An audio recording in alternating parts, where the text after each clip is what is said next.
Proseguire, desideriamo mettere in evidenza che abbiamo lasciato una poltrona libera davanti, proprio in prima fila con la rosa, dedicata al ragazzo Paolo Mendico.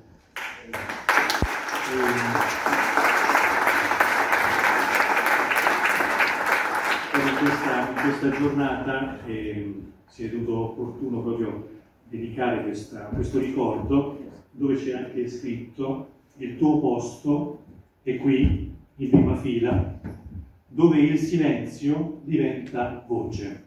A Paolo Mendico.